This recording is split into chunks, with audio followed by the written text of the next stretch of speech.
Judas arrives and betrays Jesus with a kiss. That's his signal to the men that that's Jesus, take him.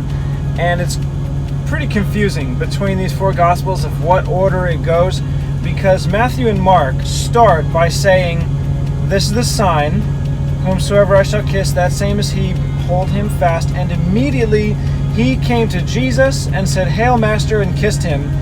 And Jesus said to him, Friend, wherefore are you come? Then came they and laid hold on Jesus and took him. And that's when Peter attacked someone.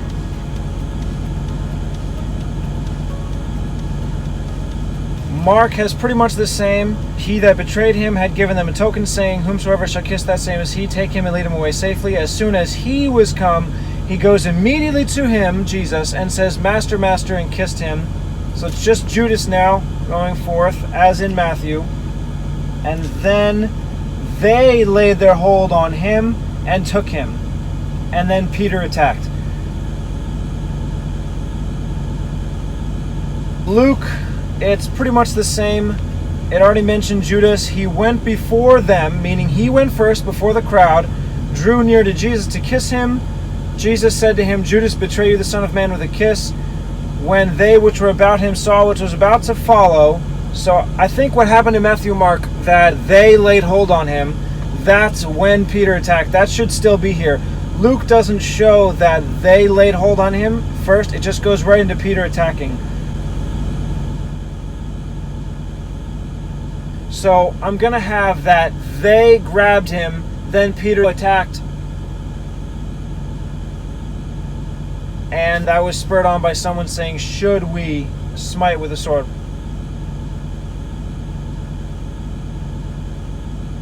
Right, so they're laying hold. Someone calls out, Lord, should we fight back? And Peter doesn't wait for a response. He just fights back.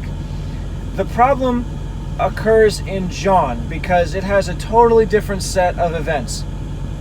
Jesus, therefore, knowing all things that should come upon him, went forth. So Jesus goes forth, not Judas coming to Jesus, but Jesus went to them as a group and said to them as the group, Whom seek you? So it's not Judas who initiates the interaction, it's Jesus. Whom seek you? They answered him. So it's not just Judas as well, it's all of them. They answered him, Jesus of Nazareth. Jesus says to them, I am he. And that he's in italics. I think it should have just been I am, right? As Jesus spoke to Moses out of the bush, I am. And whether it was shouted, whether it was magnified from heaven, because he's obviously proclaiming himself to be God in human form, the Son of God. I know the Trinity, you can't really understand it. And Judas also, which betrayed him, stood with them. As soon as he said to them, I am he, they went backwards and fell to the ground. That's new. That wasn't mentioned in any of the other three. Then asked he them again, Who seek you? They said, Jesus of Nazareth. Jesus answered, I have told you that I am he. If therefore you seek me, let these go their way, his disciples. And then it's a fulfillment of a prophecy mentioned, John, that saying might be fulfilled, which he spoke of them, which you gave me, I lost none. Then it doesn't mention that he was grabbed, doesn't mention anyone saying, shall we attack? It just goes right into Peter attacking. Simon Peter, having a sword, drew it and smote the high priest's servant. So that's where they all combine. The first part is what's confusing. Who initiated the interaction? Who spoke first? Did they fall down? I mean, I'm going to have that because it's in John. But when did they fall down? Was it after Judas drew forward and kissed him? Then Jesus turns to them and says, Who seek you? And they all fall down? Or does Jesus start going to them saying, Who seek you? They say Jesus. He says, I'm he. They fall down. Then he asks the question again. Then Judas comes to him, kisses him. They have their short conversation. Then they laid hold on him. Which one should it be? After going through this a few times, I think the answer between which comes first, Judas' kiss or Jesus saying, I'm he, and they fall, the answer is in Matthew and Mark, where it says what the sign is. It's the kiss, but the kiss is not just identifying which one of them is Jesus. In Matthew it says, Whomsoever I shall kiss, that same is he. hold him fast. Same thing in Mark. Whomsoever I shall kiss, that same is he, take him. So it's not just that's him, it's also get him. It's the sign of who he is and the sign to take him. So when Judas kisses him, I think that should be the time that they're like, that's the signal, and they go in and grab him. Which means that has to come second. After Jesus introduces himself, says, I am he, they fall down, and then he asks the question again. And I think that makes sense, because it would have to be that they don't just immediately grab him knowing who he is, knowing which one of them is Jesus. Because in John, they don't just arrest him after he identifies himself. They fall down and then they stay there, or they're shocked or something, to the point where he has to ask again, whom seek you? And then they say again, Jesus of Nazareth. They already know it's he.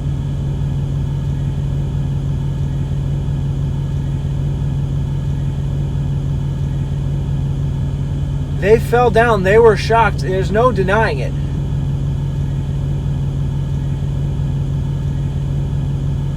It's clear in John that they do not automatically grab him when they know who he is, which means that it has to be they're waiting for the signal to grab him. The signal from Judas, his kiss, is not just identifying, it's also to get him. So I'm going to have John first. He initiates the interaction. He says, who do you seek? They say Jesus. He says, I'm he. They fall.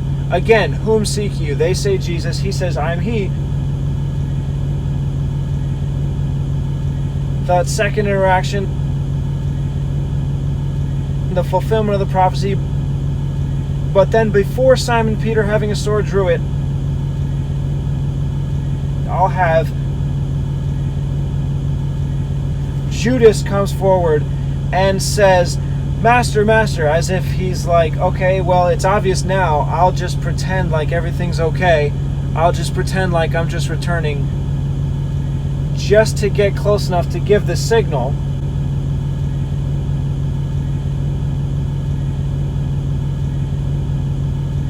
Then, when he kisses Jesus, they have their short interaction between Matthew and Luke. Matthew says, Friend, wherefore come you?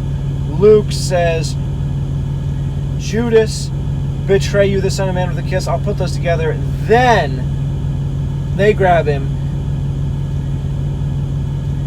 Then when they grab him, someone from Luke says, shall we smite with a sword?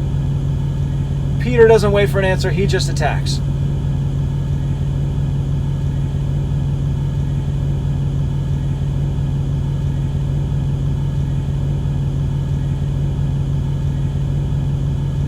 So, starting with John, Jesus therefore, knowing all things that should come upon him, went forth and said to them, whom seek you? That's where it has to start. Or I could start with Matthew and Mark, what the sign is, but then before the sign actually comes about, I'll save that immediately he came to Jesus after they fall down. So I'll note what the sign is. Then Jesus preempts the sign and goes forth. And yeah, so I think I'll do that. I'll start with what the sign is, then Jesus going forth. So Matthew and Mark. Now he that betrayed him gave them a sign. I don't like all this he's and hims and thems, but that's how it is in Matthew and Mark.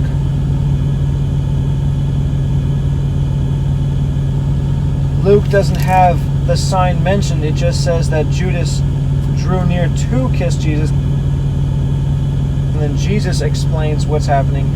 Betray you the Son of Man with a kiss. So I'll have to just go with Matthew and Mark. And the sign also is not mentioned in John. The kiss is not even mentioned in John. But, I mean, I have to have it because it's in Matthew and Mark. So now he that betrayed him and he that betrayed him. So should it be now or and? Again, the same thing as I have done before. I'm going to go with what I can in order to avoid and, because and is so common. There's already like 15 ands in these last two verses. So I'm going to go with now from Matthew. He that betrayed him, both. Gave them a sign. Had given them a sign. I think had given should be because the sign is probably going to be mentioned to them before they ever set out to arrest him. It's not going to be like they set out, oh, and by the way, here's the sign last minute. No, it probably was planned out in advance. So not just gave them a sign. Had given is more clear that it's already happened. Them a sign, them a token.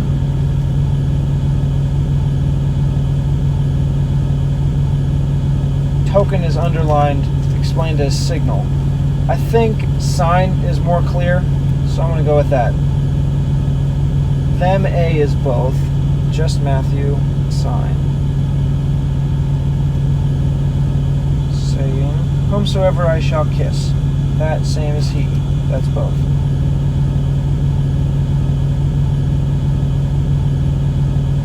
Matthew has pulled him fast.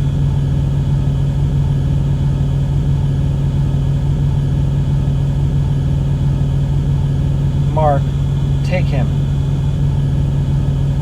Hold him fast or take him. I could have both if there was only the word of. Take from Mark, hold from Matthew, and then of from somewhere, him from both. Take hold of him.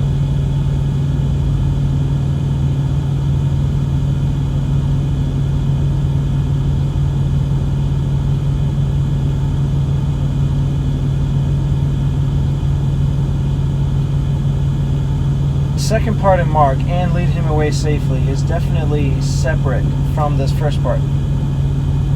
I think since there's no of and I can't have both, I'm going to go with take him, but I'll add fast from Matthew. Take him fast. So quickly get him. That's pretty much what's coming across. Take him fast. I know that word fast is not exactly that understanding. It means fasten. Fasten it strongly. Fasten it together, meaning combine. It means firm. Take him firmly, and that's how it's explained. Fast is underlined, firmly. How you fasten a lock. It's secure. It's tight. Hold him fast. But take him fast could work either way. Take him quickly or take him firmly. So I think it's okay. Take him fast. So I'm going to have take from Mark. Him is both. Fast is only Matthew. And then Mark has more, and lead him away safely.